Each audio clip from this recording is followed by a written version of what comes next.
Il y a cette question qui m'est revenue beaucoup ces jours-ci dans la tête et j'aimerais vous la poser aussi pour que vous me dites ce que vous en pensez. C'est quand l'humanité va vraiment gagner face à cette entité qui est le système ou qui est la société.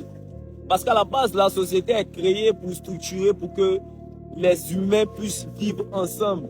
Mais finalement, le système finit par se rigidifier et puis ça devient n'importe quoi, ça devient du trafic d'influence, d'ego et maintenant l'humanité est remise à l'esclavage. Regardez toutes les anciennes civilisations passées, toutes les anciennes civilisations oubliées, toutes celles-là. Elles ont évolué, elles ont atteint leur paroxysme et elles ont toutes chuté. Tout recommencement, recyclage, à chaque fois l'humanité perd.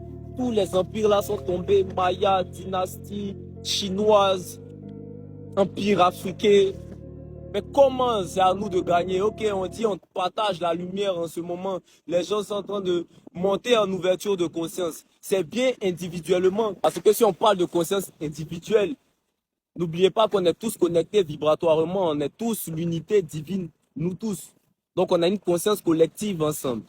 Donc ça veut dire que quand on monte en conscience, que chacun monte en conscience, ça pousse quelque chose au niveau du collectif. C'est pour ça qu'il y a beaucoup d'éveil. D'accord, mais la finalité de ça, c'est quoi? Est-ce qu'on va finir par gagner? Est-ce que l'humanité va gagner au moins une fois où il n'y aura plus de reset et on dit, bon, on s'est tellement bien rééduqué que on commence à reconstruire quelque chose où ça ne sera pas tout joli, joli, joli parce qu'on a besoin du mal et du bien aussi, mais à 90%, ça sera l'amour ou bien à 80%, ça sera l'amour et le reste du pourcentage, le mal peut se garder ça, il n'y a pas de problème. Parce que ce qui est vrai, c'est que la conscience humaine est arrivée maintenant à maturité, à évolution. C'est-à-dire que c'est plus les mêmes consciences comme avant, quand c'était encore l'ère du taureau, l'ère du bélier, ou bien l'ère encore même du poisson. Parce que, regardez au temps de Rome comme ça, par exemple. Ce temps-là, c'était quoi? Le sport, là, c'était pas dans les arènes, mais les gladiateurs qui viennent se tuer, ils se battent, ils se tuent pour le bonheur des spectateurs et de l'empereur. Mais nous, à notre temps, c'est violent, ça. Nous, on peut faire regarder du foot, hein. On peut faire regarder du basket, ça, c'est ça notre sport. Donc, on peut dire par là que il y a une évolution quand même au niveau des consciences. Maintenant, nous sommes rentrés dans l'ère de la maturité. D'accord. Mais est-ce que cette maturité-là pourra nous permettre de dominer ce système-là, de recommencer, de telle sorte à ce qu'il n'y ait pas un recyclage encore? Mais ce qui est sûr, c'est que l'avenir de notre humanité n'est pas encore défini.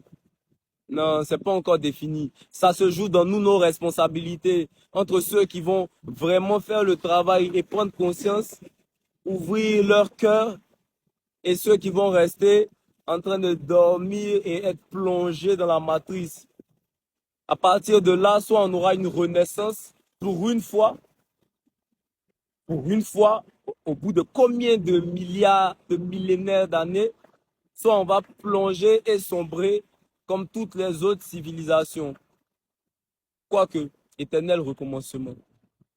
Mais j'ose croire que l'ère du Verseau, c'est la conscience collective, c'est la connaissance. Ça peut marcher si on fait ce travail-là. Ça peut marcher. Est-ce que c'est ça qui pourra nous faire gagner? Qui pourra rétablir l'ordre? C'est ça que j'appelle gagner, rétablir l'ordre. En même temps, si on rétablit l'ordre, est-ce que la conscience aura de quoi évoluer encore, vu qu'elle doit être tout le temps en expansion? C'est des questions casse-tête, hein. Si je ne connais les questions, ils me posent.